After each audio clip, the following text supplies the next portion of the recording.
ನಮಸ್ಕಾರ ವೀಕ್ಷಕರೇ, ನಾವು ಈಗ ಇರುವಂತ ವರ್ಷ ಯಾವುದು, ಎಕ್ಸಾಕ್ಟ್ ವರ್ಷ ಇಲ್ಲೂ ಕೂಡ ಡೇಟಾ ಸಿಗ್ತಾ ಇಲ್ಲ. ಯಾಕೆ ಅಂದ್ರೆ ಒಂದೊಂದು ದೇಶದಲ್ಲಿ ಒಂದೊಂದು ವರ್ಷಗಳನ್ನ ಫಾಲೋ ಮಾಡ್ತಾ ಇದ್ದಾರೆ. ಒಬ್ರು ಹೇಳ್ತಾರೆ ಇದು 2018 ಅಂತ, ಇನ್ನ ಒಬ್ರು ಹೇಳ್ತಾರೆ 2026 ಅಂತ ಹೇಳ್ತಾರೆ, ಇನ್ನ ಒಬ್ರು ಹೇಳ್ತಾರೆ 2081, ಒಬ್ರು ಹೇಳ್ತಾರೆ 5000 ವರ್ಷಗಳಾಗೋಗಿದೆ. ಇನ್ನ ಕೆಲವಷ್ಟು ದೇಶಗಳು ಒಬ್ಬೊಬ್ರು ಒಂದೊಂದು ರೀತಿ ಲೆಕ್ಕಾಚಾರಗಳನ್ನ ಹೇಳ್ತಾರೆ.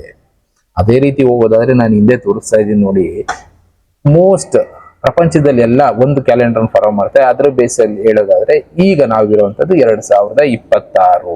ಇನ್ನು ಥೈಲ್ಯಾಂಡ್ ತುಂಬಾ ಅಡ್ವಾನ್ಸ್ ಆಗಿ ಹೊರಟೋಗಿದ್ದಾರೆ. ಅವರು ಫಾಲೋ ಮಾಡ್ತಾ ಇರೋ ಕ್ಯಾಲೆಂಡರ್ ಪ್ರಕಾರ ಬುದ್ಧಿಸ್ಟ್ ಕ್ಯಾಲೆಂಡರ್ ಫಾಲೋ ಮಾಡ್ತಾರೆ. ನಾವ್ ಈಗ ಫಾಲೋ ಮಾಡ್ತಾ ಇರೋ ಕ್ಯಾಲೆಂಡರು ಈ ಯೇಸು ಅವರು ಹುಟ್ಟಿ ಇದಾದ್ಮೇಲೆ ಎಲ್ಲ ಲೆಕ್ಕ ಹಾಕೊಂಡು ಕ್ಯಾಲೆಂಡರ್ ಫಾಲೋ ಮಾಡ್ತಾ ಇದೀವಿ ಬಿಡಿ, ಅದು 2026. ಇನ್ನು ಬುದ್ಧಿಸ್ಟ್ ಕ್ಯಾಲೆಂಡರ್ ಪ್ರಕಾರ 2569. ಇಥಿಯೋಪಿಯಾದವರು ಇನ್ನ ಸ್ವಲ್ಪ ಡಿಫ್ರೆಂಟ್ ಆಗಿ ಕ್ಯಾಲ್ಕುಲೇಟ್ ಮಾಡ್ತಾರೆ. ಅಲ್ಲಿ ಹೇಳ್ತಾರೆ Ethiopia calculates the birth year of Jesus differently then the western church, placing it about 78 years later. They also have 13 months ಅಂತ ಹೇಳ್ತಾರೆ. ನಮ್ಮಲ್ಲೂ ಕೂಡ 13 ತಿಂಗಳಿತ್ತು. 13 ತಿಂಗಳು ಆ ಬೇಸ್ ಮೇಲೆ ಹೋಗೋದಾದ್ರೆ ನಾವು ಈಗಿರುವಂತ ವರ್ಷ 2018. 13 ತಿಂಗಳು ಕರೆಕ್ಟ್ ಆದ ಲೆಕ್ಕನ. ಒಂದು ಲೆಕ್ಕಾಚಾರ ಪ್ರಕಾರ ಹೇಳೋದಾದ್ರೆ 13 ತಿಂಗಳು ಅನ್ನೋದು ಕರೆಕ್ಟ್ ಲೆಕ್ಕ. ಅದನ್ನ 12 ತಿಂಗಳಿಗೆ ಇಳಿಸಿದ್ರು. ಆ ಪೀರಿಯಡ್ ಸೈಕಲ್ ನ ಕರೀತಾರೆ. ಈ ಹುಣ್ಣಿಮೆಯಿಂದ ಹುಣ್ಣಿಮೆಗೆ 28 ದಿನಗಳು ಇರುತ್ತೆ. ಆ ಸೈಕಲ್ ಏನಿದೆ ಆ ಬೇಸ್ ಮೇಲೆ ಈ 13 ತಿಂಗಳನ್ನ ಡಿವೈಡ್ ಮಾಡಿದ್ರು.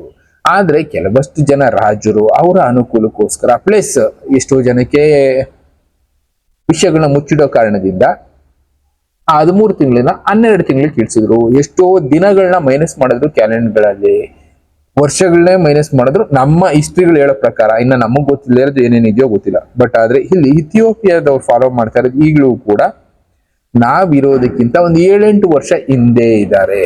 ಅಂದ್ರೆ ಅದು ನಿಜವಾದ ಕ್ಯಾಲೆಂಡರ್. ಯಾಕೆ ಅಂದ್ರೆ 13 months ಕ್ಯಾಲೆಂಡರ್ ಏನಿದೆ ಅದು ನಿಜವಾದ ಕ್ಯಾಲೆಂಡರು ಅಂತಾನೆ ತುಂಬಾ ಗೊತ್ತಿರೋರು ಜ್ಞಾನಿಗಳು ಒಪ್ಕೊಳ್ಳೋದು. ಯಾಕೆ ಅಂದ್ರೆ ಚಂದ್ರನ ಸೈಕಲ್ ಏನಿದೆ ಆ ಸೈಕಲ್ ಮೇಲೆನೆ ತಿಂಗಳುಗಳನ್ನ ಡಿವೈಡ್ ಮಾಡಬೇಕು. ಆ ರೀತಿ ಹೋಗೋದಾದ್ರೆ ಇದು 2018. ಇನ್ನ ಇರಾನ್ ಆಫ್ಘಾನಿಸ್ತಾನ್ ಕ್ಯಾಲೆಂಡರ್ ಕೂಡ ಇದೆ, ಅದನ್ನ ನೀವು ನೋಡ್ಬೋದು. ಅದರಲ್ಲಿ ಅವ್ರು ಹೇಳೋ ಪ್ರಕಾರ 1405 ಇಸ್ವಿ ಇದು. ಇನ್ನ ಸೌದಿ ಅರೇಬಿಯಾ ಕ್ಯಾಲೆಂಡರ್ ಪ್ರಕಾರ ಅಂದ್ರೆ ಮೇನ್ ಇಸ್ಲಾಮಿಕ್ ಕ್ಯಾಲೆಂಡರ್ ಪ್ರಕಾರ 1447. ಇನ್ನು ಇಸ್ರೇಲ್ ಕ್ಯಾಲೆಂಡರ್ ಪ್ರಕಾರ 5786ನೇ ವರ್ಷ.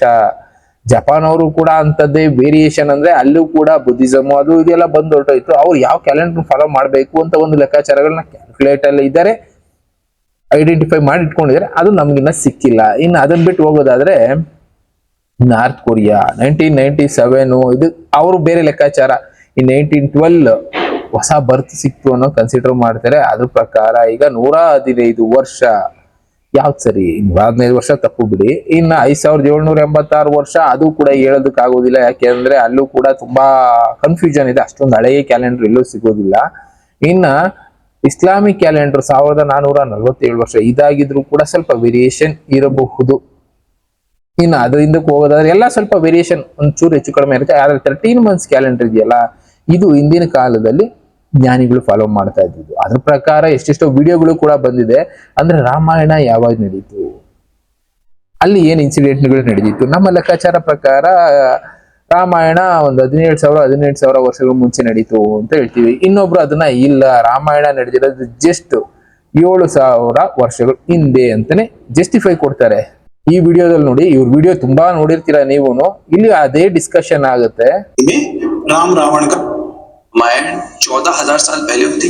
नहीं, आज से 7,700 years एग्जैक्ट 5635 बीसी में राम रावण का युद्ध होता है. इसका हम कैसे कोई क्रोनोलॉजी समझ सकते हैं? जब सारा कुछ हनुमान जाए लंका में सर्वे करके आ जाते हैं, अब श्रीलंका पे अब हमको अटैक करना है. तब किष्किंधा में पूरी वानर सेना तैयार करने के बाद लक्ष्मण कहते हैं कि अब राम जी से कहते हैं कि आप आज्ञा दीजिए, हम कूच करते हैं लंका की तरफ. वो एक एस्ट्रोनॉमिकल ऑब्जर्वेशन को कोट करते हैं.